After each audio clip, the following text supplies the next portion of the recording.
A Dulce base security officer speaks out. The following is a list of questions that were directed to former Dulce base security officer, Thomas Edwin Castello, approximately a year before his death or disappearance. They are followed by his responses. Question: when exactly was the upper human-occupied level of the Arculeta installation constructed? Answer: I heard Dulce was started in 1937 to 1938, by the Army engineers, enlarged over the years. Most recent work was completed 1965 to 1966, to connect tunnels to the Page, Arizona base, site of one of the older underground facilities.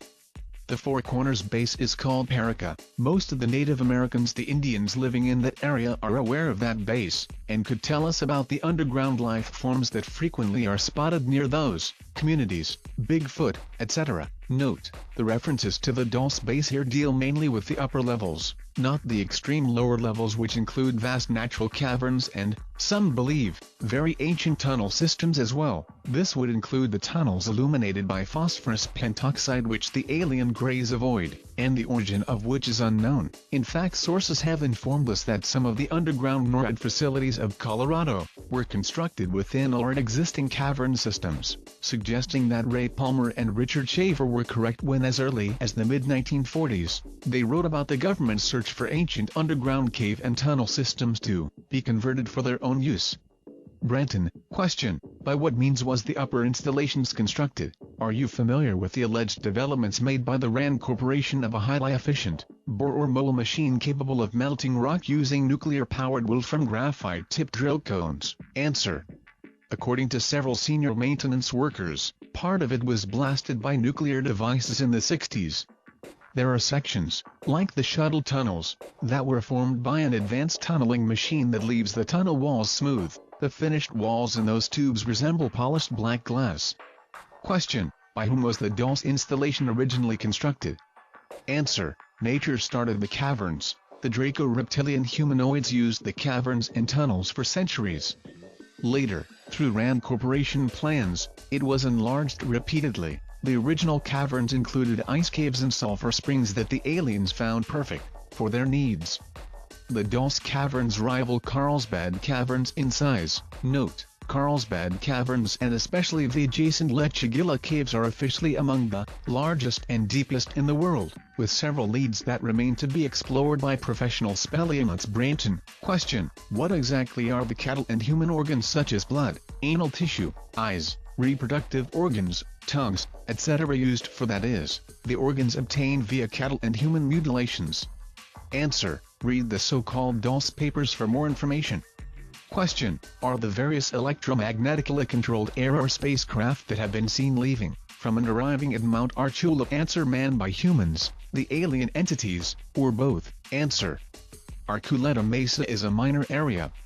The craft leave and are stored in 5 areas. One is SE of Dulce, one near Durango Company, one at Taos, NM, and the main fleet is stored at Los Alamos under. Note: I believe Thomas Castello is referring to the Joint Operational Fleet. From combined sources, however, it appears as if Dulce is absolutely surrounded on all sides by alien bases, and that Arculeta Peak, although apparently the central nexus of the entire underground network, is nevertheless just one part of an overall complex that some claim is nearly the size of Manhattan. One source has indicated that there are chambers a few hundred feet below the very town of Dulce itself that are part of level 1 of the facility. This close proximity may explain why it has usually been described as the Dulce base. Apparently, even with this high security clearance, Thomas Castello was only familiar with one part of the overall mega-complex which underlies the area. Whatever amount of activity is taking place there, different sources seem to indicate that the town of Dulce nevertheless lies over a major crossroads, convergence or intersection area of alien activity, even though the core of alien activity has been extended to Los Alamos and the mountainous regions east and southeast of it. In and around the Santa Fe National Forest seem to be the major nest of reptiloid gray forces in North America, although there is also a large number of dens scattered throughout the underground networks. Between Dulce and Area 51, Dulce seems to be a major throughpoint for exterran and subterran reptilian activity, a central infiltration zone for surface operatives, as well as an operational base for abduction and plantation mutilation agendas, and also a major convergence for sub-shuttle terminals. UFO ports, and so on. Brenton, question. Others have suggested that some of the entities below Dulce are not of extraterrestrial origin, and that they are actually descended from saurian or reptiloid beings such as the velociraptors, or Stenonychosaurus equalis, a serpentine race or races similar to that hinted at in the 3rd chapter of the Book of Genesis. Answer. Yes, some reptoids are native to this planet. The ruling caste of aliens are reptilian, the beige or white beings are called the Draco. Other reptilian beings are green, and some are brown. They were an ancient race on Earth, living underground. It may have been one of the draconian beings that tempted even the Garden of Eden. Reptoids rightly consider themselves native Terrans. Perhaps they are the ones we call the fallen angels. Maybe not. Either way, we are considered the squatters on Earth. Question. Some have suggested that the so-called underground ET bases and tunnels may, for a large part, be literally thousands of years old, constructions of an antediluvian race which attained to a considerable level of scientific complexity, and who were destroyed by a divinely-initiated cataclysm which took place after they attempted to merge their science with occult supernatural forces. For instance, some have suggested that the Bermuda Triangle phenomena may be the result of an out-of-control Atlantean experiment that led to a space-time disaster which produced electromagnetic fallout in the Triangle area and elsewhere after they had accidentally loosed powerful forces and energies into the world that they knew very little about. Do your observations tend to confirm or refute such a possibility? Answer. I'm not sure about the divine part, but these aliens consider themselves native Terrans. Answer. Where do the little gray aliens fit in question? They work for, and are controlled by the Draco. There are other gray-skinned beings that are not in league with the Draco. Question. Did you ever talk to any of the aliens at the base? Answer. Since I was the senior security technician at that base, I had to communicate with them on a daily basis. If there were any problems that involved security or video cameras, I was the one they called. It was the reptilian working caste that usually did the physical labor in the lower levels. Adults. Decisions involving that caste were usually made by the White Draco. When human workers caused problems for the working caste, the reptoids went to the White Draconian boss, and the Draco called me. At times, it felt like it was a never-ending problem. Several human workers resented the no-nonsense or get-back-to-work attitude the working caste lives by. When needed, intervention became a vital tool. The biggest problem were human workers who foolishly wandered around near the off-limits areas of the alien section. I guess it's human nature to be curious and to wonder what is past the barriers. Too often someone found a way to bypass the barriers and nosed around. The cameras near the entrance usually stopped them before they got themselves in serious trouble. A few times I had to formally request the return of a human worker. Question. Are there other sites tied into the shuttle network other than those which you mentioned, and if so, where are the entrances? Answer. Where? Everywhere. They crisscross the world as an endless subterranean highway. Like a freeway, except this one is underground. The subterranean highway in America is like a freeway except it's underground. That highway depends on electric motors for trucks, cars and buses for the paved roads, and it is for limited travel. There is another style of transit for freight and for passengers that is for rapid travel. That worldwide network is called the sub-global system. It has checkpoints at each country entry. There are shuttle tubes that shoot the trains at incredible speeds using a maglev and vacuum method. They travel at a speed that excels the speed of sound. Part of your question involves the location of entrances to that base. The easiest way to answer is to say every state in the United States of America has them. Frequently, the entrances are camouflaged as sand quarries or mining operations. Other complex portals are found on military bases. New Mexico and Arizona have the largest amounts of entrances, followed by California, Montana, Idaho, Colorado, Pennsylvania, Kansas, Arkansas and Missouri. Of all the states, Florida and North Dakota have the least amount of entrances. Wyoming has a road that opens directly into the subterranean freeway. That road is no longer in use, but could be reactivated if they decide to do so, with minimal cost. It's located near Brooks Lake. Question. Are there any bases in the state of Utah? Note. Thomas mentioned several areas surrounding Utah, Colorado, New Mexico, Arizona, Nevada and Idaho, where there are connections, but little on Utah, which according to some sources lies directly over one of the largest natural cavern systems in North America, one that is said to reach deep beneath the Western Rockies as well as beneath the Bonneville Basin. Have you heard anything about an alleged underground installation within the Wasatch Mountains? Answer: Salt Lake, Lake Powell area, Dark Canyon, Dugway Grounds, Modena, Vernal. All have exits there. Others too. Note: there have been many rumors of ancient tunnel systems being intersected during the excavations of subasement levels below major industrial and mall areas in downtown Salt Lake City. Various stories surrounding these tunnels include explorers who have entered the tunnels and never returned, reports of lizard people down in the labyrinths, reports of greys working with humans on electronic equipment, and massive building projects going on in huge caverns beneath the mountains to the east. Reports of humans who are part of an Asian-based Agadi kingdom who maintain colonies within the tunnels and caverns below and who are in conflict with the reptiloids, greys, and a group collaborating human fascists from a network of massive underground facilities beneath the Neuschwabenland region of Antarctica. Reports of men in suits having been seen pacing back and forth through large underground chambers carrying Uzi machine guns. Reports of seemingly bottomless shafts, large tunnels strung with lights that are big enough to drive a semi-truck through. Sections of tunnel walls that look solid yet which one could put their hands through. Rooms which emanate a strange greenish phosphorescent glow. Abductees who are taken below and encounter all types of aliens. Discs that have been seen emerging from the mountains to the east and attacking incoming UFOs over the valley. Dungeons and Dragons fanatics who have been down in the tunnels and tell wild stories of hundreds of miles of maze-like passages, reports of connections to the tunnel systems via the seaward drainage network especially underneath the downtown Crossroads area. Reports of alien activity similar to that which has been described in connection to Dulce, New Mexico. And reports of a huge cavern network that reaches beyond the border of the state in all directions, a huge network that connects the underground systems of Nevada with those of New Mexico. There is a famous story which is not openly talked about. There are two versions, both may be true. In one version, a Mormon temple worker penetrated an underground tunnel below the square in downtown Salt Lake City and traveled for some distance through a series of underground catacombs, until running into a lizard-like man. The creature attempted to attack him, but the man escaped and managed to find his way back to the surface. He began telling other people what had happened, and soon afterwards the government arrived in the area and went in and closed off many of the tunnels leading to the subbasements of the temple. Presumably there was some heated debates over how much of the underground system this denomination was allowed to control. A similar dispute apparently occurred to the southwest, where the LDS Church maintained a large storage facility under Granite Mountain in Little Cottonwood Canyon,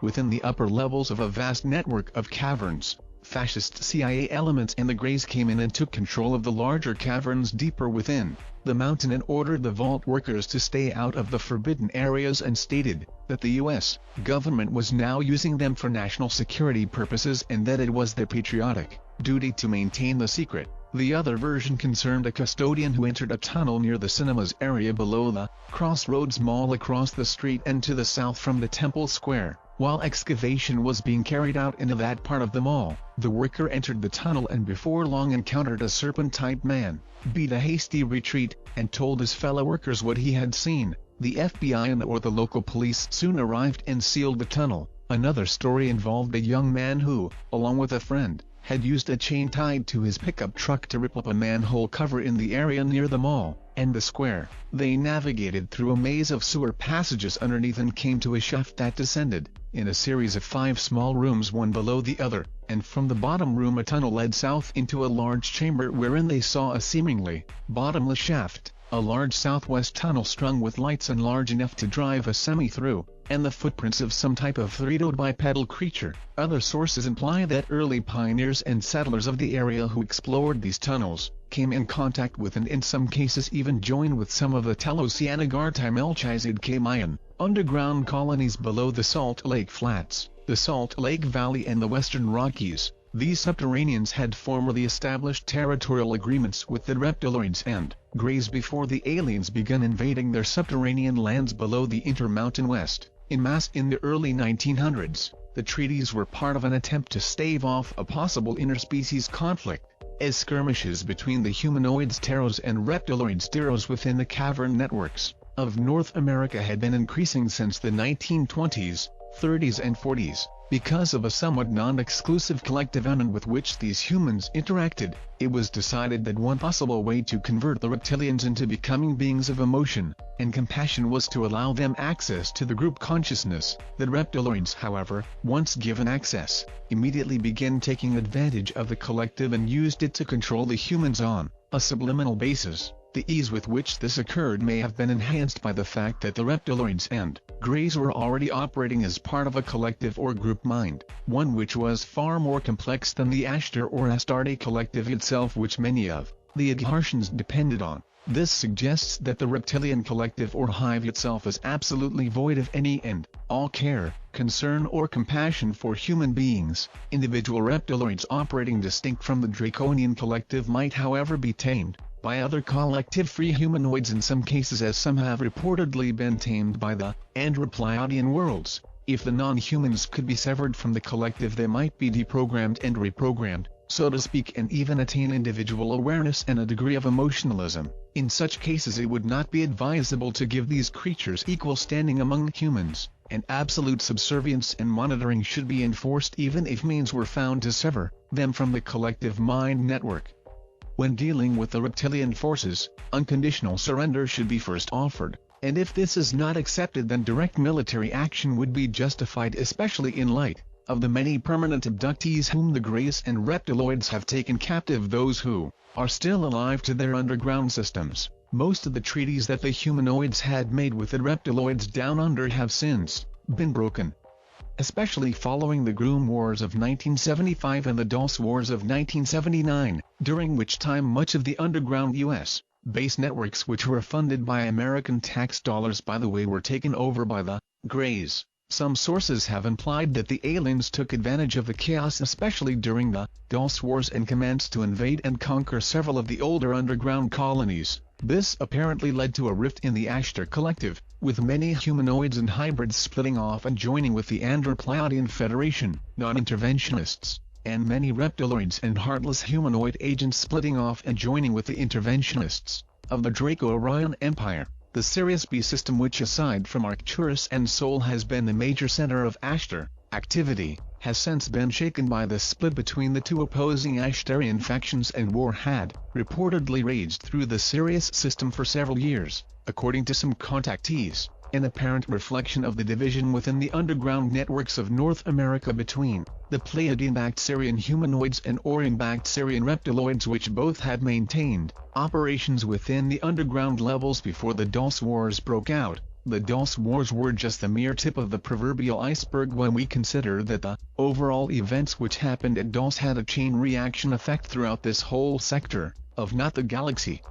Before the division occurred, the reptiloids were invited to take part in peace talks in Telos and elsewhere as an act of good faith, but the reptiloid Greek collectivists were more interested in expanding their empire and feeding their insatiable appetite for conquest than they were in making peace, although they agreed to peace treaties that they never intended to keep for Trojan horse manipulation purposes. There is a remnant collaboration such as that taking place in the underground facilities near Paradox, Nevada, where collectivist humanoids and reptiloids from Sirius and Sol still maintain a collaboration of necessity in order to establish a global control system. However, a large number of humanoids within the underground systems are at war with the collectivist interventionist, reptilian infiltrators who would otherwise assimilate these humanoids into their collective, through deception, espionage and mind control. Now several contactees like Alex Collier, Ray Keller, Stan Johnson and others are claiming that the conflicts in Sirius between the Andropleiadian-backed Ashtar forces and the Draco-Orion-backed Ashtar forces, which were infiltrated and commandeered by Draco-Orion agents, have now spread to the Sol system, as both stellar superpowers have focused on this most strategic system, intent on protecting their respective interests here from being subverted by the other side. Brenton, question: does the MT Arculeta shuttle system connect with a shuttle system which allegedly radiates from MT Shasta in Northern California? Answer: yes. MT Shasta is a major site of alien elder race reptilian race human meetings, Beginning Cleveland, Grover. Every president in United States history have visited Telecity. Truman was supposed to have visited the lower realms as a high archon on Earth. He was supposed to have met the king of the world there, and gave him the keys to the U.S.A. Note: whether or not the reigning king of the Agadi realms at the time had benevolent or other motives, subjecting America to an outside superpower without congressional consent would be considered high treason, although unelected appointed individuals working within the executive military-industrial branch of government might choose to do so of their own volition without congressional or senatorial consent. Such an act cannot apply to the America which is based on the Declaration of Independence, the United States Constitution and the Bill of Rights. There are apparently two nations occupying the United States: the traditional grassroots America established by the Founding Fathers and led by the electorate, government, and the fascist Bavarian Lodge-backed underground nation led by the corporate government, which is contesting the original America on its own soil. Some predict an inevitable civil war between the electorate constitutional surface government of the United States, and the joint humanoid reptiloid corporate national global socialist underground New World Order government, which incidentally was bought and paid for by American taxpayers and other unsavory money-making projects. This war will apparently provoke an armed United Nations/New World Order invasion of the United States of America which, according to George Washington's famous vision at Valley Forge in 1777, will ultimately end with an American victory as a result of divine intervention. Something like this may be inevitable if freedom is to be preserved on this world and beyond. We should never forget, however, that the NWO corporate elite and their draconian masters intend to depopulate the surface of this planet and the underground systems as well. According to one Navy intelligence source, the 33+ Masons, there are allegedly several degrees above the 33rd degree which interact directly with the Draconians and are part of the interplanetary initiatory lodges intend to set the left-wing caverns and the right-wing caverns against each other in order to depopulate the underground realms so that they can impose absolute Bavarian Draconian global control of both worlds. The 33+ and higher degrees, according to the source, intend to ride out the inferno in super-secret fortified caverns, while the 33rd and lower degree Masons and their respective left-wing and right-wing armies will be left to die in the surface and subsurface wars. It may be that some of the 33+ Masons intend to ride out the Holocaust in their alternative 3 bases on the Moon and Mars, if those bases are still active. Remember, the roots of both the right-wing National Socialist and the left-wing Global Socialist agendas trace back to Bavaria. Isn't it interesting that the legendary dragon has two wings, a right wing and a left wing, both of which are controlled by a single beast in essence? When it comes right down to it, the war is between the Judeo-Christian-based Constitutional Republic of America and the Luciferian cultist Socialist Empire of Bavaria. Both the right and left-wing movements are Machiavellian extremes created by the Bavarian black nobility, black hair being a reference to something hidden that cannot be seen, and not skin color, in order to foment global chaos. There are several claims that the collaboration with the reptilians began with the Luciferian cults of Bavaria, and was later brought into America via the infiltration of the Scottish Rite and the fascist core of the NSA-CIA. There may have nevertheless been a reptilian presence below North America within the caverns that dates back several centuries. However, a massive reptilian infestation of these underground systems seems to have begun near the beginning of the 20th century. Mt. Arculeta might be considered the capital of the alien segment of the secret Bavarian Draconian New World Order government in America. Answer: with the deep underground systems beneath the Denver International Airport being the capital of the human segment of the secret government. Brenton, Truman received assurance to new high-tech knowledge and victory over all enemies on Earth. He then was introduced to Samaza and Cooch, aliens from Boots and Tiffin Draco, both reptilian kings or ambassadors. Truman updated the 100 Treaty that began in 1933, Roosevelt, and requested magnetic advance, space knowledge and experiments. Cooch agreed, Samaza partially agreed. He exchanged hostages for genetic experiments and magnetic advance, but vetoed space and beam weaponry. Question: did you notice any involvement of high-level Freemasons Rosicrucians or Jesuits within the underground installation and/or with the aliens? This question is based on the assumption made by some researchers that many of the Masonic lodges were, beginning about 1776, infiltrated by the Bavarian Illuminati. Much of the Masonic world is ultimately controlled by the Bavarian Lodge-backed 33+ degrees of Scottish Rite Masonry, a rite which according to early Masonic authority Rebold can be traced back to the Jesuit College at Claremont in Paris, a rite which advocates the destruction of national sovereignties in exchange for world government, the destruction of religious and especially Judeo-Christian movements, and the destruction of the family structure to be replaced by state control of children, etc., as opposed to the more traditional Protestant Christianized York Rite of Masonry which the Scottish Rite has attempted to subvert since its inception into Masonry. This question was also based on claims from a former 33rd degree Mason, James Shaw, that the Scottish Rite headquarters in the House of the Temple, which lies at the northern apex of the pentagram-like street layout of Washington, D.C., is filled with all kinds of indications of serpent worship in the form of murals, carvings, statues, etc., depicting serpentine figures.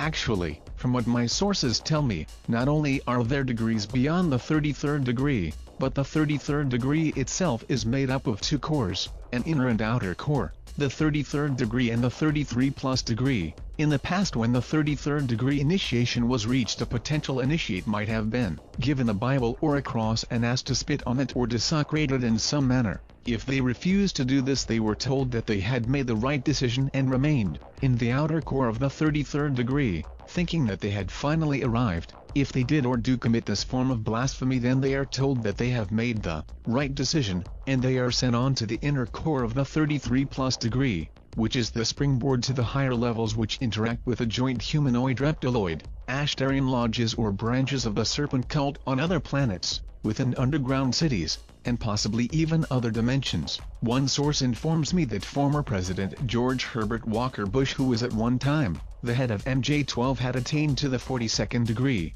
However, he may have attained to even higher levels since that time. I would guess that the one who holds the highest level of initiation would be the Dragon King of Draconis himself, or whatever appellation the leader or the leaders of the Draconian Empire may go by. Brenton. Yes, I did, but that is a loaded question, and I won't comment further. I'm not a Mason, or member of any other secret fraternal group. There is one organization I am a member of in the United States of America. That group is commonly called the Central Unit. It is a pleasure to tell you that I am a member of the Subgalactic League of Costa Rica. Question: is there any truth to the allegations that the CIA/aliens have established bases on the Moon, and also Mars? Answer: I've heard that too, but haven't seen proof with my own eyes. The aliens do allegedly have bases on several moons of Jupiter and Saturn. The CIA operates in other countries, but I've never heard they operate on other planets. Note: perhaps we should have referred to the CIA's superior agency, the NSA, whose personnel reportedly piloted black-budget UFOs between the Luna and Dreamland bases. Brenton. Question: have you heard any hints or rumors suggesting that there may be lower levels beneath the ULTRA-7 level of the Dulce base, and also, where these might lead to and what they might consist of? Answer: yes, your guess is as good as mine. Sure, there was lots of talk, but that doesn't mean it's there. However, I will tell you, I saw elevators that were off limits unless you had an Umbra or higher security clearance. At that base, information is supplied to me at a need-to-know basis only. My clearance was ULTRA-7. Question: some insist that the U.S./secret government has developed its own discraft based largely upon top-secret anti-gravity experiments carried out by the Nazi German scientists during World War II. Have you heard anything referring to this? Answer: when I was working in photosecurity, heard a lot of talk, never saw the proof, but once in the Air Force I developed a roll of film that showed a craft like Adamski's, with a swastika on the side. Note: a letter from RJM, of Pennsylvania dated 13,191 stated, I have a lot of UFO videos. I also have the Secret Land 1947. It shows Bunger's Oasis and says they discovered warm land at the South Pole. One German author claims the Nazis had a photo finish fight with Bird. At the end of the movie, it says, Bird's intrepid 4, met and defeated Antarctica's toughest battalions. I don't think they were talking about the weather. Another source has stated that there were losses on both sides, and the battle for Antarctica against the Nazis' last battalion, which had fortified themselves in underground bases below the mountains of Neuschwabenland, Antarctic answer, ended in a stalemate. Question: why would Adolf Hitler and Eva Braun commit suicide after Hitler had spent so much energy executing over 5,000 Nazi officials whom he suspected were behind his assassination attempt at the Wolf Bunker, especially if he had a way out via a secret Nazi South Polar base? The March 18, 1994 issue of the Plain Dealer Cleveland, Ohio carried an AP story titled "Doctors Find Burnt Body Could Not Be Hitler's." Excerpts include: French forensic experts say the charred corpse said to be Hitler's is not his body. Experts falsified verification reports ordered by Joseph Stalin to appease the Soviet dictator. The body is actually that of an unknown German male. The forensic experts spent more than 2 years analyzing the autopsy reports prepared by Soviet coroners in the days following the surrender of the Third Reich in 1945. The body said to be Hitler's had an extra tooth and only one testicle. No German doctor who had examined Hitler before his death ever mentioned either anomaly. This is also interesting when we consider that the well-known abductee, Barney Hill, remembered the following experience under regressive hypnosis as recorded in the Paranormal Encyclopedia, Mysteries of Mind, Space and Time. Barney and his wife Betty were abducted by gray-skinned humanoids from Zeta Reticuli. However, one of the beings on the craft was described by Barney Hill under regressive hypnosis in the following words, which are taken from pages 1379 of the encyclopedia: "Another figure has an evil face. He looks like a German Nazi. He's a Nazi. His eyes. I've never seen eyes like that before." Remember that this occurred nearly 15 years after Europe had supposedly been denazified. There seems to be an Antarctic connection with the Dulce scenario as well as other possible Nazi connections. German tourists scouring New Mexico, exploring mines and caves and buying up land and mineral rights just before the outbreak of WWII. The Nazi connected CIA's involvement and their placement of several Nazi SS agents who had been brought into the U.S. via Project Paperclip within the Dulce and other underground facilities. The involvement of secret Bavarian lodges at Dulce, and the possible Antarctic Dulce connection to Alternative 003. Another interesting connection is the fact that the secret Nazi teams involved in the construction and operation of the underground bases below the mountains of Neuschwabenland and elsewhere in Antarctica were called Ultra teams. Ultra is also the codename for the Dulce base. Also, there seems to be a direct connection between the Dulce base and the Montauk base in Long Island, which is reputedly jointly operated by the Draconian Reptiloids, Orion Greys and the Bavarian Thule Society, which had backed the Nazi agenda. Brenton: question. Tom, did you have access to the alien craft? Were you ever inside any of them? Answer: yes, I frequently saw them in the garages. There are quite a few of them. The main fleet is stored at Los Alamos. Yes, I entered several crafts. There were two things that stick in my mind: the odd spongy feeling of the floors, and the unusual pinkish-purple color of the lighting. The crew stated the floor becomes ridged in flight, and the purple tint of the lighting changes to bright blue-white. The entire inside of the aircraft are scaled down in size, when compared to the average human. The hulls were curved and narrow, but somehow, when inside it appears bigger than it looks. Certain areas, the outermost sections, almost felt and looked alive. I was never taken up in one. Question: can you give me more information on the reptilian race? What did they do on the 6th level? The area called Nightmare Hall. Answer: the worker caste is the daily chores, mopping the latex floors, cleaning the cages, bringing food to the hungry people and other species. It is their job to formulate the proper mixture for the Type 1 and Type 2 beings that the Draco race has created. The working caste work at the labs as well as at the computer banks. Basically speaking, the reptilian races are active at all levels of the Dulce base. There are several different races of aliens that work on the east section of level 6, no doubt some collaborating Nordic factions included. Brenton: that section is commonly called the alien section. The Draco are the undisputed masters of the 567 levels. The humans are second in command of those levels. I had to argue with one large Draconian boss frequently. His name is difficult to verbalize. Karshfahs pronounced throaty KKHHAHSSHHFAHSHSST. I usually called him Karsh, and he hated it. The Draconian leaders are very formal when talking to the human race. These ancient beings consider us a lower race. Karsh called me Leader Castello, but it was used in a sarcastic way. However, the worker caste is friendly enough, as long as you allow them to speak first. They will answer if you address them. They are very cautious beings, and consider most humans to be hostile. They always seemed surprised when they found many of the humans were open and trustworthy. There is no fraternizing with the aliens off hours. It is forbidden to speak to any alien race in the halls or an elevator without a clear business-oriented reason. Humans can talk to humans, and aliens can speak to aliens, but that is as far as it goes. At the worksite, however, it's different. There is free speech in the labs. The camaraderie found in the labs also reaches the computer banks section. In those areas, everybody talks to anybody. However, everything changes the minute you cross the threshold of the hall. Instantly, all conversations become strictly formal. Hard as it was, several times I had to arrest someone, simply because they spoke to an alien. It's a strange place. Question: exactly what first made you aware that something was wrong at Dulce? Seems to me that a place as obviously horrible as this one wouldn't need an Einstein to know that this is a crime site. What took you so long? Are you the guy who blew the whistle? Answer: there are several things you should know about. I took an oath, under the penalty of death, that no matter what I saw or heard I would never divulge the information. Also, I signed a waiver that states I would willingly give up my life if I was found guilty of treason. At the Dulce base, treason is anything that mentions the details of daily operations at this facility, when outside the confinement of this base.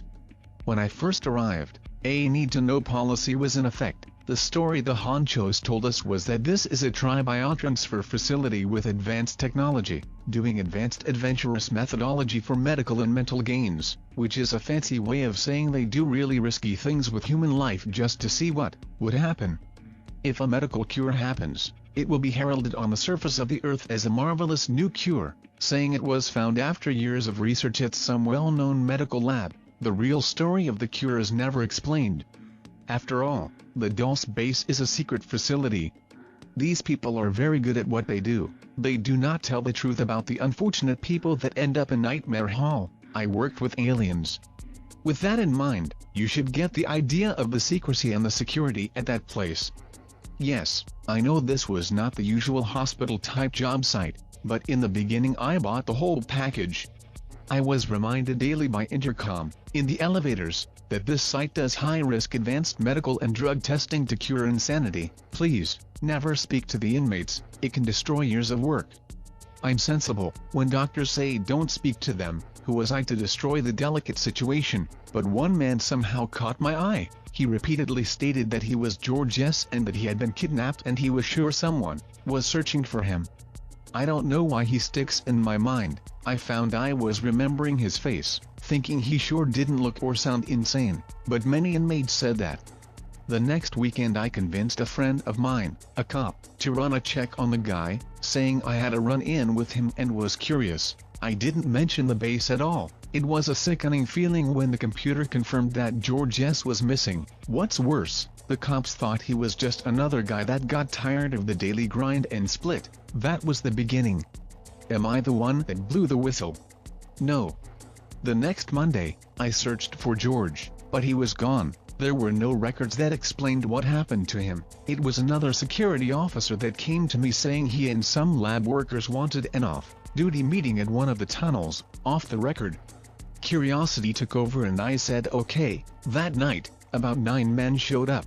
They said they knew they were risking me turning them in, but they wanted to show me some things they thought I should see. One by one they showed records that proved many inmates were missing people. There were newspaper clippings, and even photos that they had somehow smuggled into the base. They hoped to smuggle them back out, without me turning them into the honchos. I could see the fear in their faces as they spoke. One man stated he would rather lose his life by trying, than to lose his soul by not doing anything at all. It was that remark that turned the tide. I told them about George and the things I found out about him. After a few hours we pledged to attempt to expose the Dulce base.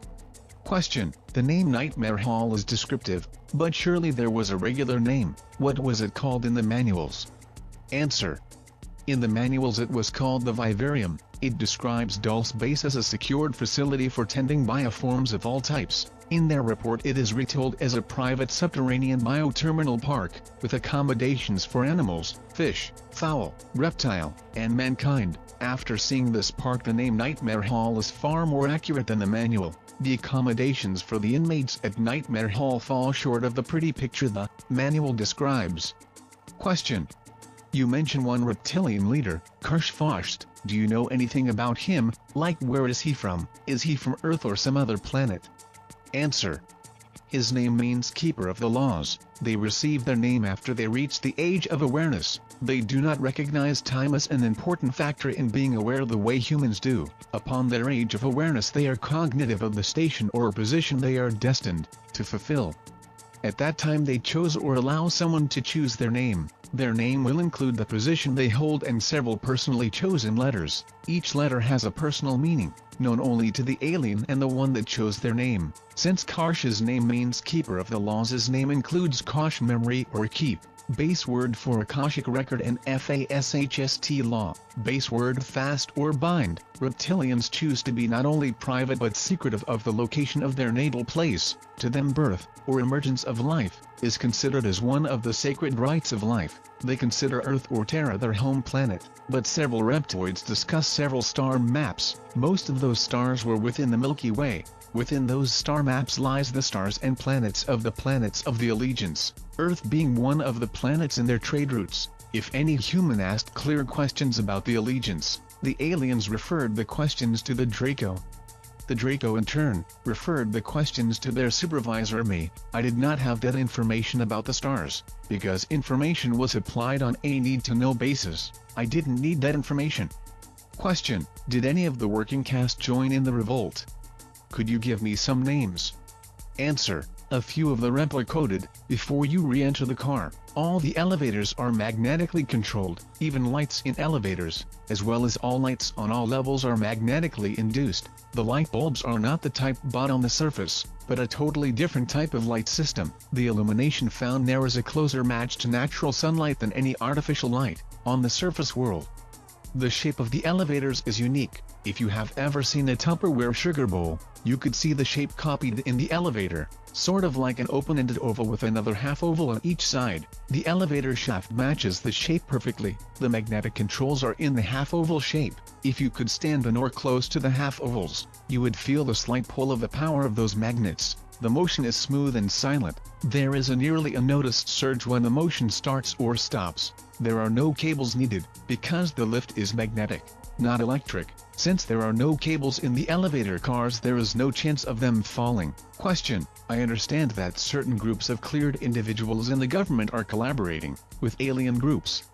Is it known how many groups and of what type they are working with? Answer: I don't know how many groups or what type they are working with.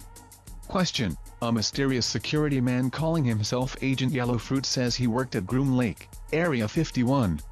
The security officer states that he's been in contact with benevolent aliens at the Groom Lake facility. Are you aware of such a group? Answer: Yellowfruit is one of the slang names for yellow jack or yellow flag that shows quarantine and caution in the labs. There are so many different slang names at Dulce Labs that meant quarantine that the workers published a booklet to show the meanings. At Dulce, Yellowfruit are the lab workers, so called from the yellow light outside the decontamination chambers. Banana is the older workers, lemon is the new guys, and so on. Question: is there an alien installation under Groom Lake or Papoose Lake at the Nevada test site, and are they conducting biological research at these sites? Answer: most of the stuff at the Groom facility deals with defense, but there is a large storage area in the tunnels that hold thousands of alien craft parts. From what I have heard, the medical tests at the Nevada test site are conducted by and for the Navy. Question: according to my sources, the aerospace companies have a secret underground installation in the Tehachapi Mountains, not far from Rosamond near Edwards AFB. Insiders refer to the Tehachapi installment as the Ant Hill. They are experimenting with advanced technology such as anti-gravity discs. Some have seen basketball-sized floating orbs patrol the facility. Do you have any further information on this? Answer: the California mountains, Tehachapi, Chocolate, Shasta, etc. all have alien security methods and equipment. The basketball-sized orbs are used for unmanned patrol. They are silent, but when photographing living beings there is a humming sound. The glow that emits light is magnetic aura. This light is in the visible spectrum 3900 angstroms. You can see the light, but the light does not reflect off anything. Question: is there anything you can tell me about the moon alien installations? Atmosphere. U.S. bases. Answer: there is not much I can tell you there. I wasn't in the lunar program. I heard there was a lot of equipment sent to the moon between 19,591,964 under Project Whiteout. Question: how do the aliens use magnetism? Do they use it as an energy source? Is there more we need to know about magnetism? Answer: the aliens use magnetics for everything. They use magnetics as the basic structure for their energy source. The more you learn about magnetics, the better. The human race calls them magnets. The aliens call them lodestar. They have been harvesting lodestar's lodestones for centuries. Not only that, they want all the magnetic power on Earth. They intend to continue harvesting that power, now and in the future. As long as we were only using magnetic power as an oddity, there was no problem. But in recent times, the human race has begun using magnetic power and finding more ways to utilize that commodity. There was a treaty made. In the original treaty, the human race, or those who supposedly represented the human race, if you could call it that, Brenton, didn't mind at all. We considered magnets as hardly more than useless. As people searched for another source for power, we turned to magnetics. The aliens wanted a new treaty. What could we offer? They chose land, underground mining rights, animals and humans for new experiments. The general public never knew about the treaty. The governmental Bavarian cultist heads of the world chose another treaty in 1933. This time we got high-tech knowledge in exchange. So now, the more we use magnetics, the more they claim humans, and the lands of the United States. We were sold in exchange for magnets. If you doubt it, look around. There are token companies that really utilize magnetic power, but are depending on electric-based or ceramic magnets, not lodestar magnetic oxide of iron-based magnets. Question: what do the aliens do with the cow blood and other parts from mutilated animals? Do they need these fluids for research or survival? Answer: the aliens use the blood and body parts for formula to keep them alive, their food, and for use in the growing vats, and for the artificial wombs. Plasma and amniotic fluid are the two most vital ingredients for their lives. Also, the sap of some plants can keep them alive for months. Most of the plants are parasitic in nature, but red grapes and okra plants can also be added to the formula to keep them alive, if they have no regular formula. Question: female abductees report being inseminated by aliens. Are they trying to hybridize our species? Answer: yes, they are breeding slavey warriors for the upcoming war with the alien races, the Nordic races, Brenton. The serpentine races are in orbit around Earth, Venus and Mars. Question: abductees have reported that the aliens can pass their bodies and that of the abductee through window glass. Is this a feat of magic achieved by advanced technology, or is it a psychic power? Answer: the aliens have mastered atomic matter. They can go through walls like we go through water. It is not magic, just physics. We can learn to do the same thing. It has to do with controlling atoms at will. Question: are you in communication with benevolent aliens, or do you have contacts that are? If you are, can you tell us how we can communicate with their teams? Answer: I am not at liberty to discuss communications with any friendly alien life forms. I can tell you there is a friendly factor active in Costa Rica. I am in direct communication with that factor. I am an active member of the Subgalactic League of Costa Rica. This organization, using a small satellite dish, a television set and ham radio equipment, reach this factor. I might suggest that by using similar equipment and a low band frequency, you may reach the same factor. Question: do you stay in the United States of America, or do you live abroad? Do you work now? I know you have been on the run for several years. Answer: yeah, quite a few years. I visit the United States, but it's really dangerous when I do. I've lived in several countries. I spent a few years in Mexico, working as a mercenary soldier. It's rough work, frequently living in the bush, eating whatever I can find. I spent time in South America, fighting the drug cartel. It's not the citizens, it's the secret government, top officials and American alphabet boys, CIA, FBI, etc. I settled in Costa Rica, bought a small house in Limon. Actually it is a shanty that someone abandoned. I paid the equivalency of $11 to one of the local constables for the right to call it mine. My name changes when I think someone is asking questions. I've worked in one of the underground bases near the Panama border. It's in the mountains, not very far from a passive but active volcano. It is not as fancy as Dulce, but the people are wonderful. Question: what is the best city in Costa Rica for an American to visit and maybe move to live? Answer: none of them are worth anything by comparison, but I like Limon. There is a real culture shock when you get past the tourist sections. Inside the urban areas, it's not so bad, but away from the beaten path the picture changes. There are no improvements in the shanties, no sewers, plumbing, or paved roads, but if you stay in the cities, and you don't mind the big difference in the cultures, the countries have a lot to offer. Nice weather, great beaches and beautiful trees with fruit growing everywhere. Question: are there any other security level names other than Secret, Top Secret, Ultra? Answer: there are many other security clearances. Here are a few: Umbra, Stellar, G27Z, Triad, UMT Universal Military Training and UMS Universal Military Service. Astral and Sub-Astral. Umbra is higher than Ultra. Note: it may be conceivable that some of the higher security clearances are used for the joint human-alien, interstellar projects. For instance, Whitley Strieber described an abduction to another planetary sphere where he encountered ancient ruins, aliens and human personnel dressed in military khakis and carrying camcorders, automatic weapons, etc. Obviously such personnel would have to possess an extremely high security classification, such as Universal Military Service for instance. The Joint Alien-Illuminati Alternative 3 projects have reportedly taken part in joint offensive operations against the peaceful residents of other worlds. This according to a couple who defected from the Alternative 3 movement after an agent from the Federation warned them about such atrocities. Brenton: question: ever see a badge with MAJI? Answer: no. Question: since you have lived in Spanish-speaking countries, it's obvious that you are bilingual. What other languages do you speak? Answer: other than English, the only other languages I speak are Spanish and Yushu, the common language aliens spoken at Dulce.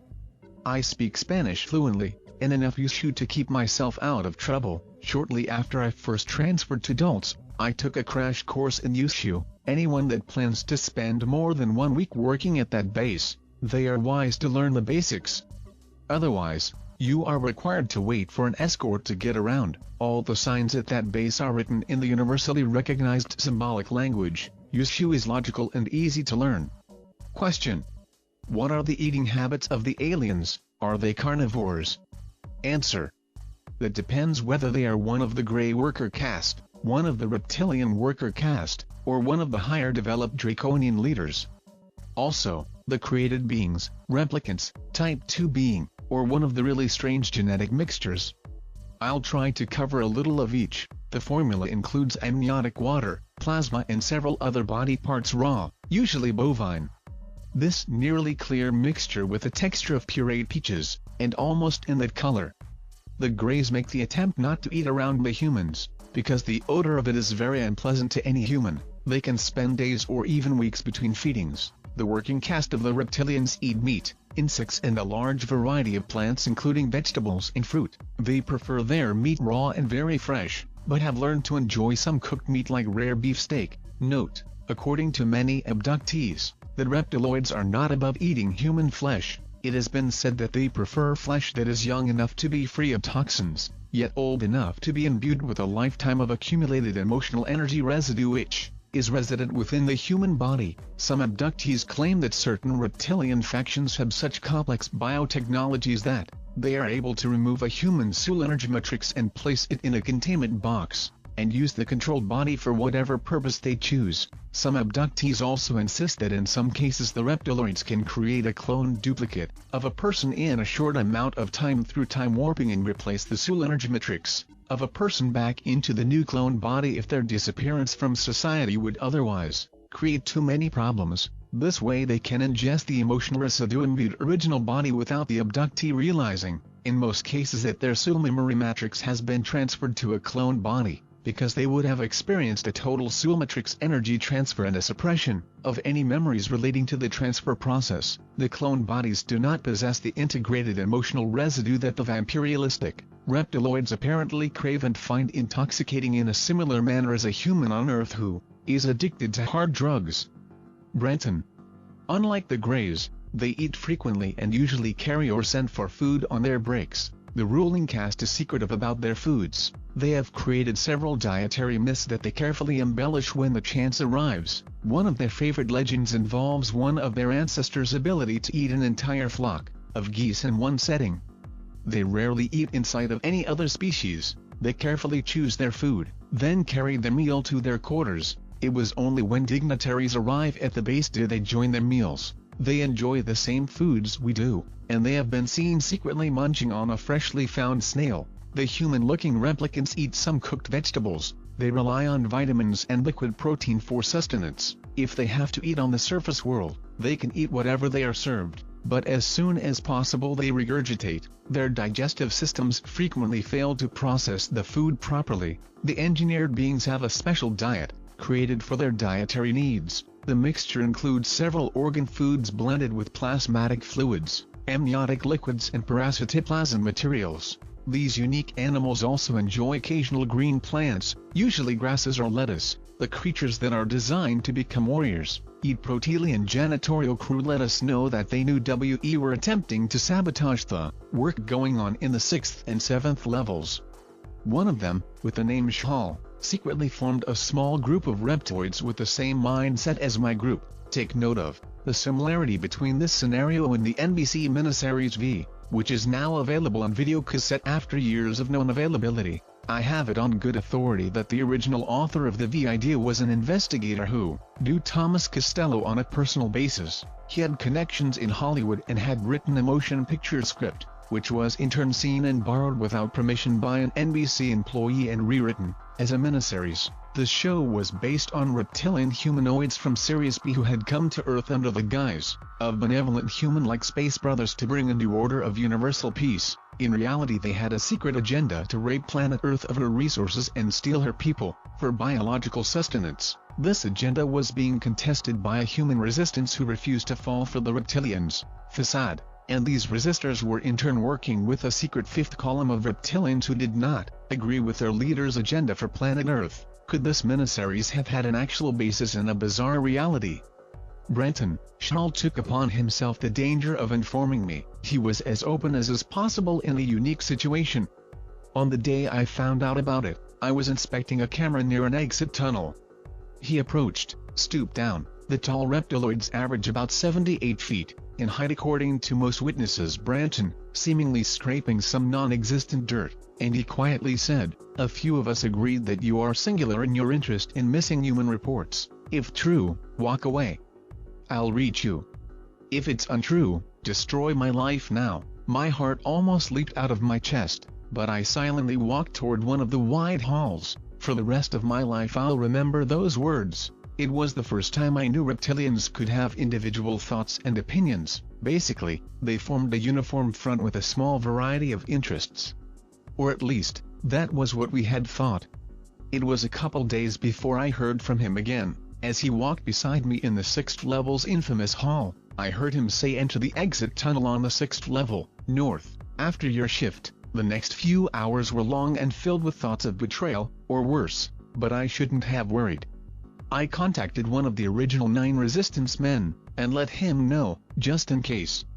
Gordon wanted to go with me, but I convinced him to wait a few feet from the exit and pretend he was having trouble with his car electric, like a golf cart. When I got there, there were 3 of them. Shal formerly introduced Foshha and Huamsha. Name base word is SSHHAA or assist. With that, I quickly grabbed Gordon from the hall and the 5 of us talked and walked in the dark tunnels, about 3 hours.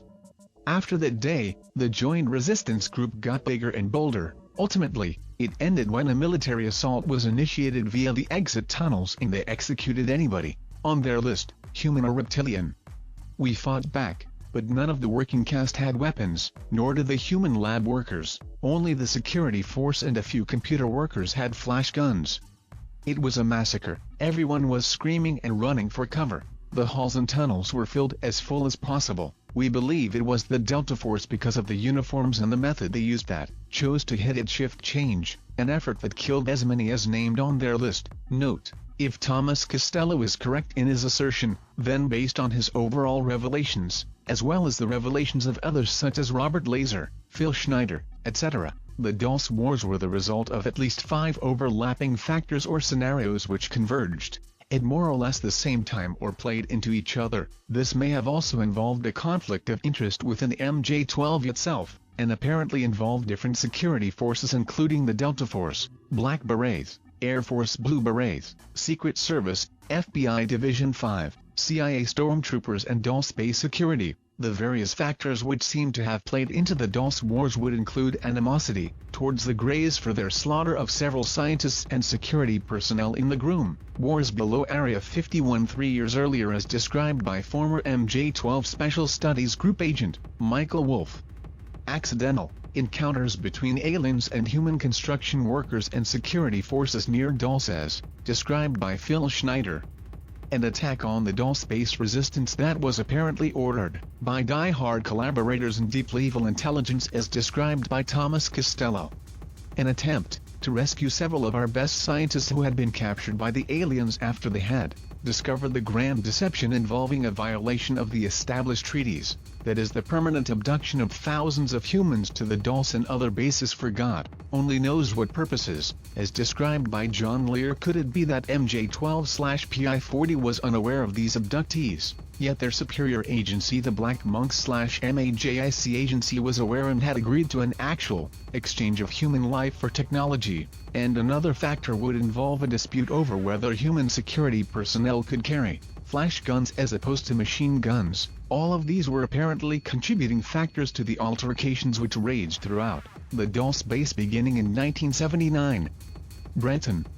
We, to this day, do not know who betrayed us. Gordon Enery ran beside me as we ran into the third-level exit tunnels, and he died when several bullets slammed into his back. I vaporized that assassin and kept running. And I'm still running. Gordon will be remembered. Question.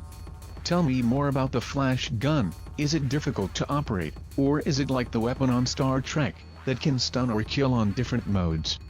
Answer. It is an advanced beam weapon that can operate on 3 different phases. Phase 1, like Star Trek, can stun and maybe kill, if the person has a weak heart. On Phase 2, it can levitate anything no matter what it weighs. Phase 3 is the serious business mode. It can be used to paralyze anything that lives, animal, human, alien and plant. On the higher position on the same mode, it can create a temporary death. I assure you, any doctor would certify that person is dead, but their life essence lingers in some strange limbo, some kind of terrible state of non-death. In 1 to 5 hours the person will revive, slowly. First the bodily functions will begin, and in a few minutes, consciousness followed with full awareness. In that mode the alien scientists reprogram the human brain and plant false information. When the person awakes, he recalls the false information as information he gained through life experience. There is no way for a person to learn the truth. The human mind remembers and believes completely the false data. If you attempt to inform them, they would laugh or get angry. They never believe the truth. Their mind always forgets the experience of reprogramming. You asked if the flash gun is difficult to operate. A 2-year-old child could use it with one hand. It resembles a flashlight, with black glass conical inverted lens. On the side are 3 recessed knobs in 3 curved grooves. Each knob is sized differently. The closer the knob to the hand, the less the strength. It's that simple. Each knob has 3 strengths also, with automatic stops at each position. The strongest position will vaporize anything that lives. That mode is so powerful it will leave no trace of what it vaporized. Question. Is the weapon called a flash gun or is there a different name in the manuals? Answer. Everybody calls them flash guns, or more commonly the flash or my flash when talking about it. In the manual it is first introduced as the Armalux weapon. After that, it is explained as the flash gun. Question. What type of security is found at the Dulce base? What else is used against espionage or unauthorized entry? Answer. I'll mention a few, but it would be nearly impossible to cover it all. The weapon, besides the flash gun, mostly used is a form of sonic. Built in with each light fixture in most camcorders is a device that could render a man unconscious in seconds with nothing more than a silent tone. Dulce. There also are still and VCR cameras, iPrint, handprint stations, weight monitors, lasers, ELF and M equipment, heat sensors and motion detectors and quite a few other methods. There is no way you could get very far into the base. If you made it to the second level, you would be spotted within 15 feet. More than likely, you would become an inmate and never see the light of the surface world again. If you were lucky, you would be reprogrammed and become one of the countless spies for the ruling caste. Question. According to certain reports, the Dulce base is host to other aliens that live in level 5. Is that true? Can the humans freely roam or meet an attune in the halls, or is some type of protocol in effect? Answer. There is protocol from the first time you enter the base, and it must be followed every time you see an alien there. From the working caste, to the visiting aliens, to the ruling caste, there is a never-ending checklist of rules, law, and strict protocol. There is never a chance to roam on the 5th level. The alien housing area is off limits to any human. The hub is surrounded by security, arsenal, military and CIA/FBI sections. The area past the security is one of the most secured areas because it houses so many classified files. The entire east side of the 5th level is off limits except for security personnel holding ULTRA 7 security clearance or higher. The garage on the west side of the 5th level requires ULTRA 4 clearance. Question. Is there proof available that could confirm the allegations of the underground base, or are we just supposed to believe you? Answer. Many people have asked that one. No, I don't expect people to believe with blind faith. There is tangible proof that has been seen, felt or inspected by quite a few folks. I'm in no position to go on a lecture circuit to explain to every person on an attune basis. I am trying to stay alive. All I can do is state again, that Dulce is a secret facility. They work hard to make sure nobody can find the place. If everyone could easily find it, it wouldn't be a secret facility. I've explained the extreme security methods they use. There is other proof available. There are 5 sets of copies in 5 different boxes in 5 different locations that hold complete proof of everything I have tried to explain. Here is a list of contents of each box, delivered into the safekeeping of 5 individuals, known only to Thomas Castello and to the individual recipients. Branton, A. 27 sheets of 8x10 photographs of aliens, creatures, cages and vats. B. 1 silent candid videotape, begins on the computer banks, shows the vats, multi-shots of Nightmare Hall, 2 shots of Grays, 1 shot of a terminal showing sign saying to Los Alamos and about 30 seconds of the shuttle train arriving. C. 25 pages of diagrams, chemical formulas and schematics of alien equipment. D. A copy of the new treaty complete with signatures. E. 2 pages of original alien documents signed by Ronald Reagan as Governor of California. Each page includes Reagan's signature. The original set mentioned above is sealed in one-piece oxygen-free heavy plastic box. That set includes A. 27 sheets of 8x10 with original negatives, B. The videotape, and the original microfilm, from which the videotape was copied, C. The 25 original pages of diagrams with notations, formulas, alien equipment schematics plus the schematics for the flash gun and my flash gun, D. The treaty with Reagan's signature plus 7 other political signatures and 4 alien signatures. The working flash gun in that box is an extremely dangerous weapon. In the wrong hands, there is no limit on the danger it could inflict. That proof must be protected. But when placed in the hands of certain government agencies, it would not be treated as proof for an alien visitation. That government branch knows the truth and they publicly lie. Think about it like this. Do you know, for certain proof, that George Washington lived, or do you believe what other people said about him? There is no one alive that saw with their own eyes what is claimed about him. You judge all you know about him by what other people said. Columbus said there is a new land, and it was found. I am saying there are aliens in several underground bases in this country and terrible things happen in those places. If I die before it is proven, search for proof. After all, the Dulce base and the other bases aren't going anywhere. Unlike UFOs themselves, they are not here today and gone tomorrow. If they are there, then there are bound to be some indications of the fact. Brenton, demand that the government admit it. If enough people demand it, they will find a way to explain the base, or at least explain why they must keep it secret. There are many people that work at the Dulce base that know me. I am challenging those co-workers to speak up, at least anonymously. Send a letter, or a telegram or fax to confirm what I have explained. In the name of the brave men, women, children and aliens that died trying to let the public know what is going on at the Dulce facility, expose that horrid place before thousands more innocent people are tortured and die unspeakable deaths. Question. What about the elevators? Do they drop from the surface to the 7th level in a couple of seconds? Do you know anything about them? Are they electrically lifted? Everywhere on the surface world there are elevators made by Otis Elevator Company. Does that company make the elevators at Dulce? Answer. I failed to notice what brand was available in the elevators at the base. I could tell you that there is no elevator anywhere at Dulce that drops from the surface to the 7th level. The security blueprints show the levels are stepped down. Each level drops one floor only. Not even the hub has an express elevator. After the 3rd level, not only would you change elevators, you are weight and cone-filled liquids. Question. In the Dulce papers, copper seems to be high on the importance list. In what methods is copper used?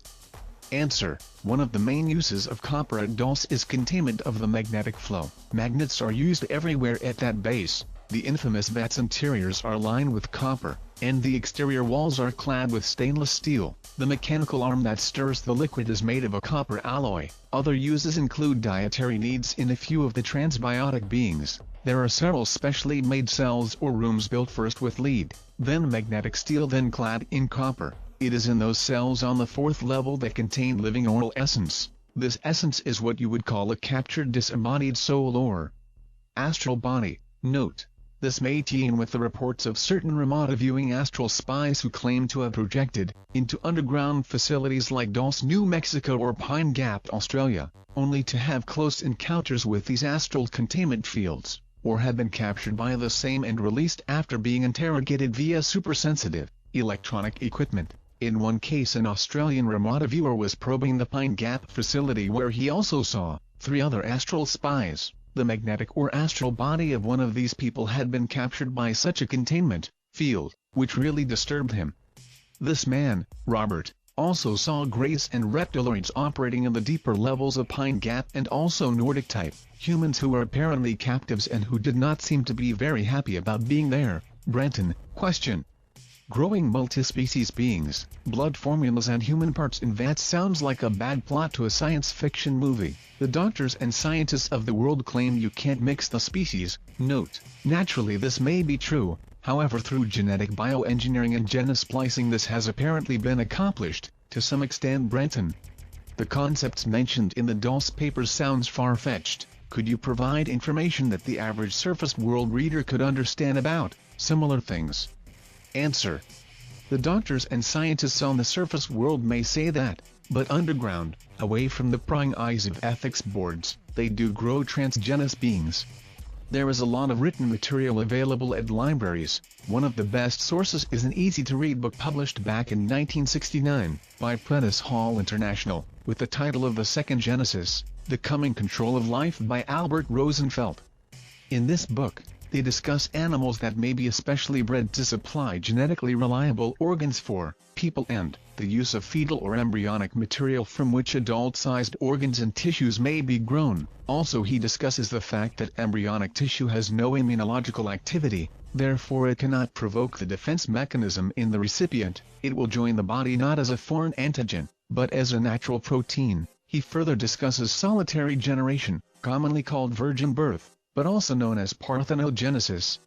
With one virgin birth in 1.6 million births average on the surface of the world, in Dulce that rate is reversed. Occasionally, a normally born human infant is born in the hospital wards on the 7th level. Parthenogenesis is the method used to grow type 2 beings. The now common transsexual surgery on the surface world began at the Dulce base. Men became women on a whim in the 7th level labs. and with the fourth-level technology, the brainwashing resulted in the eager desire to become a woman, and that poor man, whether a willing or unwilling participant, firmly believes he always wanted to be a woman. No one could convince him to believe the truth.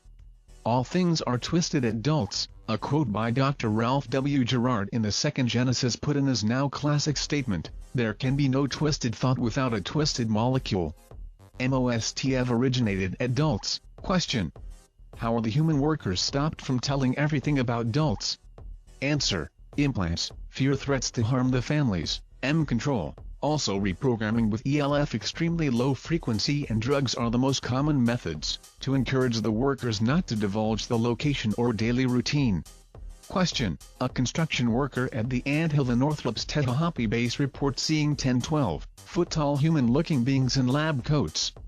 Who are these guys? Are they from the Hollow Earth? Note: the Hollow Earth theory is one that was postulated by various well-known individuals, including Marshall B. Gardner, Raymond Bernard, William Halley, discoverer of Halley's Comet, Edgar Allan Poe, Edgar Rice Burroughs, John Cleve Sims, John Uri Lloyd, and others. Basically, the thesis involves what one might refer to as the geoconcavitic sphere theory, or that as the Earth was forming in its molten state, the planetary spin created a hollow or concavity within the center, similar to the hollow created by the centrifugal force of a horizontal washing machine following a spin cycle. The theory, which has been postulated in parageological theories, in adventure novels, and in some cases even in alleged visits to the inner world, states that the shell of the Earth averages between 8,001,000 miles thick, with an interior surface consisting of oceans and land illuminated perpetually by a sphere of electromagnetic and or nuclear energy suspended at the very center of the empty space. There are reputedly funnel-like openings near the polar regions, perpetually concealed by mist created by the collision of cold air from the outside and hot air from the inside, which permits ingress and egress to and from this inner world. The theory states that the inner surface has its own gravity, yet slightly less than the outer surface gravity. One side theory is that between the inner and outer surface, where gravity is nullified, there exists a layer of weightless or light caverns in an eternal state of chaos, where minerals, liquids, gases and chemicals continually slam together from the Earth's rotation, causing intense magmatic activity, a virtual inferno, or bottomless pit. Some have theorized that based on the apocryphal Book of Esdras, chapter 13, which contains non-canonized Jewish legends, that the 10 lost tribes of Israel disappeared beyond the river Sambatine and to a place in the far north where humans never lived before, called Arzareth. In the last days, a path would be made through the ice and waters of the north, and the lost tribes would return. There are 3 tribes accounted for as of this writing, or rather 2 tribes and 2 half-tribes. Judah, Benjamin, half of the Levite tribe, and apparently half of the tribe of Dan, if we are to believe the Ethiopian Jews who claim to be descended from Dan. The 13th tribe would be accounted for by the fact that the 2 Josephite tribes of Ephraim and Manasseh are considered distinctive tribes in and of themselves. As for the giants, some believe that these have a direct connection to the 10-12-foot-tall Anakim people mentioned in the Old Testament, who were driven out of Palestine, following which the Torah gives no further details as to their fate, although there have been many reports of such giants being encountered in large cavern systems below Alaska, Oregon, California, Utah, Texas and Mexico, and also reports of ancient grave sites in the western U.S. and elsewhere where the remains of human giants have reportedly been discovered. Most often they, like the fifth-dimensional Sasquatch people themselves, have been described as being benevolent unless provoked. Brenton, A. They are probably inner Earth drones workers. The deeper you get, the stranger the life forms. The tall men are from the subterranean levels, lower yet are the dwarf deformed forms. I don't trust either of them. There are other forms that both the tall men and the dwarfed men fear and loathe. They are similar to Bigfoot in appearance, but extremely violent and enjoy eating whatever they find while it is still alive. They are subhuman and demented, with an IQ around 15. Note: apparently, according to another source, these lower Bigfoot-type creatures having more of a resemblance to apes than to the more human-like faces and features of the much friendlier Sasquatch people who frequent the surface, dwell in wild cavern systems some 6 or more miles deep, along with other very large and dangerous insectoid and quadruped or serpentine reptilian life forms reminiscent to something from out of a Hadean nightmare. This is according to a report I investigated some years ago of a group of speleologists who reportedly broke into a vast underground labyrinth west and northwest of Cushman, Arkansas, where they encountered these types of creatures as well as friendly blue-skinned humans who claimed to be descended from a family that had survived an ancient global deluge by taking refuge within a large ship. These ancient people claimed that their ancestors had come to the Americas and discovered the cavern world, wherein they commenced to establish their hidden civilization. Brenton, the reptiloid hominoid as opposed to quadruped or serpentine life forms stay in caves or caverns that aren't very deep. They prefer the desert mountains. They use camouflage rather than fighting, but they do carry vol rods for protection, flash guns. They do have a symbol, not the hokey snake with wings that I keep seeing in the public, which is used mostly by the GREYS and also as a medical symbol for the Delta Force. Brenton, the reptoids use a dragon with its tail in its mouth, a circle with 7 pointed stars in the middle. Question: there have been reports of the Delta Force having black vans with no tires that hover over the ground.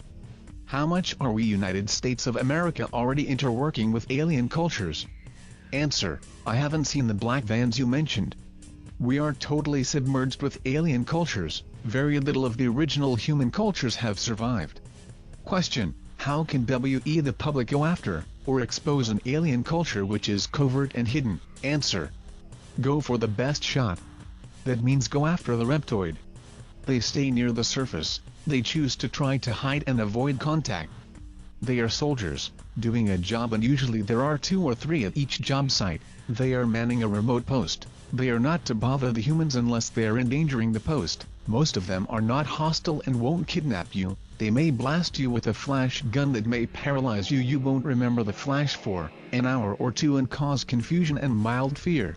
It could cause you to black out, pass out for a while. It is their way to escape and buy time to hide any visible equipment. If you know any areas with repeated reptilian sightings, then that is the place for you to look.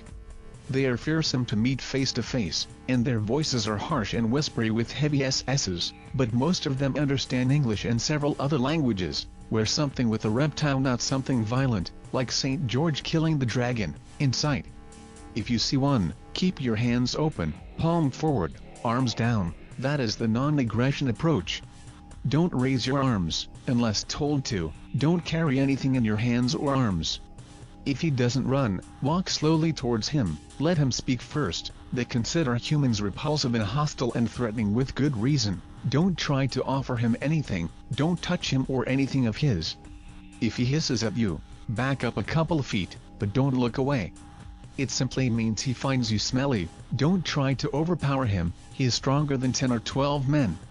Usually, if he hasn't run so far, he's curious and wants to talk to you. Fight your fear and your thoughts of panic. Question: how do we get closer to some kind of data to prove to others that there really is a danger from non-human beings? Answer: good question. I'm afraid we will find the proof the hard way. When we are invaded, try to keep a small camera with you at all times. When you search for reptoids, keep it in your pocket. Question: is there a specific location where the public can set up their cameras and equipment to document an alien government base and or their activities? Answer: the problem is, most of the meetings are held in military bases or underground. The Groom Lake facility does fly several alien craft that regularly fly over unpopulated land, that go back and forth from several bases. Southern California has several notable areas. 29 Palms, Lancaster or Chocolate Mountains are well known for such activities. Question: could you provide us with a copy of your badge or card you used at Dulce? Answer: badges or cards never leave the bases. All exits have bars or walls of metal. To open, to go out requires using the card. When you use it for an exit slot, the card won't come out. Each time you leave the base, you are issued a new card, with all the usual data about you, plus your weight added, corrected daily. There are several mines in the Chocolate MTS that open into a base highway, but be aware that they are patrolled regularly and there are cameras there. Question: there are so many types of really far-out aliens seen in TV, movies, magazines and popular fiction. Is there one type of a fictional unknown race, in your opinion, that fits the term alien? Answer: yes. There are two, an alien that is totally indescribable, and another would be a pseudo-alien. Question: what are the dimensions of the Dulce facility? Answer: there are 1,700 paved miles of roads under Dulce and northern New Mexico. Towards Los Alamos is another 800 miles of tunnels. The base is still growing due west. Question: what is the top depth? Answer: the first level starts 200 feet from the surface. Each level has a ceiling of 7 feet, except levels 6 and 7. The ceiling there is 45 and 60 feet. There are approximately 45 feet or more between each level. The average highway ceiling is 25 feet. The hub at the base is 3,000 feet wide. Use a 7.5-minute scale map to try to comprehend the size of the place. Question: are there regular vehicle exits that can be observed from the ground? Answer: yes, but they are inside Los Alamos. Question: are there aerial exits that can be observed? Answer: 20 miles due north of Dulce, across the border into southern Colorado, Brenton, is a large hangar. It is hidden by a facade of cliffs. Look for an isolated short road on the top of a mesa, with no road tour from the top. Question: are the ventilation shafts visible? Answer: the ventilation shafts are hidden by bushes or vents inside caves. There are 5 on the top of the mesa. Be aware there are cameras inside most of the vents. Question: is there external security, and could we recognize them in or around the town itself? Answer: there is minimal security on the surface. Most of the men and women are Air Force or highway crewmen. There used to be a Best Western motel that hosts or hires a lot of base workers from Level 1. I don't know if that motel is still operational. Most of the security force live in Santa Fe. Others live at White Pine, Los Alamos. Question: are there security sensors? What type? If so, what is their power source? Answer: yes, there are many types of sensors: radar, infrared, heat sensors, microwave, EMGW, and satellite. Most of the sensors are powered by magnetic power. The only thing you may notice on the surface would be an occasional satellite dish. Question: if you can, give us some information on the upcoming war with the aliens. When does it start? Do you recommend going underground? Answer: the war has already begun. To start, they use weather control devices that can cripple a city in hours. Storms, flood and drought, with those few things they can bring any country to their knees in a hurry. Yes, I do recommend going underground. Choose a location that has a higher elevation than the surrounding terrain. Pick out a cave or even an abandoned mining shaft or two. Bury a cache of supplies including food and water. Near these locations, place the supplies in heavy plastic boxes that have tight lids to prevent the destruction by earth-burrowing rodents and insects. Then plan to live like a squatter when it becomes necessary. If you own land, create a system of tunnels and tell no one. Use your tunnels to secrete your supplies, and plan to live in those corridors when you must. Question: what about the reptilian ships that are in orbit around the equator, presumably including the original 2 planetoids that arrived in geosynchronous orbits around Earth at 400 and 600 miles up in 1953? This reportedly led to an NSA project which successfully communicated with the gray aliens, and resulted in a contact landing treaty scenario involving President Eisenhower and other executive military-industrial officials at Morrick Edwards Holloman Air Force bases in 1954. Brenton: are they cloaked? Answer: they are not cloaked the way you may think. It's more like nobody is learning to SEE, even though it is in plain sight. Like the mailman becomes invisible because you are so used to seeing him you never noticed he is alive. One of the favorite methods of covert activities is to hide their operation in such an obvious way or place that no one would suspect it is covert. For instance, hiding entrances to underground bases beneath religious shrines, federal buildings, mining works, malls, libraries, lodges, hotels, or basically areas that one would consider the least likely places to hide or accommodate an entrance to an underground facility. The underground New World Order FEMA facilities throughout the United States apparently utilize this type of concealment with many of their bases. Brenton: question: what are the Greys susceptible to? Answer: the Greys are photosensitive. Any bright light hurts their eyes. They avoid sunlight, and travel at night. Camera flashes causes them to back up. It could be used as a weapon against them, but they recover quickly. It could buy enough time to escape.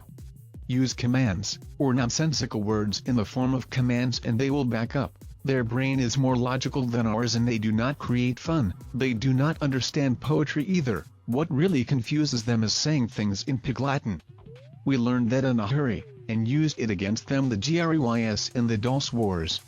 Question: can Greys read your intentions if you came up behind one?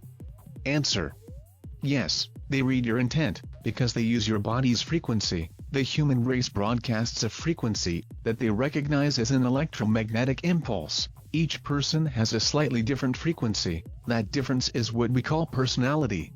When a human thinks, they broadcast strong impulses. In the case of fear, the frequency is loud and easy to recognize. By the same right, a calm and composed mindset should be far more difficult to recognize. Branton. Question: can we shield ourselves against their mental control? Answer: we can shield ourselves against them. However, 95% of the human race never try to control their thoughts, and controlling our own thoughts is the best weapon. The average person rarely thinks in a clear pattern that allows the brain to think in a chaotic way. Control your thoughts, and you can stop the aliens attempting to abduct and control you. Controlling my own thoughts have kept me alive for years. Question: could you shed some light on the type of human the aliens are looking for when they abduct? Answer: I can tell you that the most common are petite women in their early 20s or early 30s, dark-haired boys between 5 to 9, small to medium-sized men in their mid-20s to mid-40s. But, let me stress that there are all types of people being held against their will in the Dulce base. There are tall heavy men and women, teenagers, elderly folks and very young girls in the cages and the vats. I only mention the most common egg size are the small young men and petite women. The boys are favored because at that age their bodies are rapidly growing, and their atomic material is adaptable in the transfer chamber. The young small women are frequently very fertile. The men are used for sperm. I have no idea why they prefer small to average size men. Question: did you ever see twins or triplets, etc.? Answer: since you mentioned it, no, it never crossed my mind to search for them. But then that doesn't mean they aren't there. There is no way I could have seen everybody at that huge complex. Question: what is the prevalent human race at the Dulce base? I am curious about both the human workers and the inmates. Answer: the human workforce is made of people from every nation on the surface world. The one thing they share is that they all speak English. If you are asking if there are white, black, red, yellow and brown skin color, again I'll have to say that there is no prevalent race there. As for inmates, I could see all races there. From what I could see, it looked like there were more white people, but again, I saw a constant flow of different people. Many, I think, were only there for a few hours. Question: please explain the method they used to identify each inmate. Answer: no one has a name. When first brought to this facility, they were issued one large number. Usually that code has a mixture of numbers and letters. They show the place, how, and by who, followed by the time, age, sex and finally the personal number, their SS number. For example, it might look like this: NVLVOOAO700P0.00.0000M00000. Question: with that huge facility, trash and garbage must be a real problem. How do they dispose it? Answer: it was never a problem. Some of it is reformed or melted down and remade. Some of the wet garbage is eaten by bacterial forms, and what's left is vaporized in a vat-like chamber. The residue of that action, it takes them months to get enough to measure, is used in a complex line used to fertilize crops. Question: where is your family? Not just your wife and son, but parents and siblings. Answer: Kathy and Eric are still missing. My parents died in a car crash when I was in my teens. I have one brother. If he is alive, I suspect he is inside an underground base somewhere. I haven't heard from him for several years. Please pray for them, please. Question: what is your birth date, and where were you born? Answer: April 23, 1941, Glen Ellen, IL. Actually in a farm at home, in the place now called Glen Ellen. My birth certificate list is at Wheaton, IL. Question: you have been through so much, and yet keep fighting. What is your biggest fear? Answer: that the general public will forget the trapped innocent people in the despicable place, and will ignore the hundreds of children, women and men added to that place every month.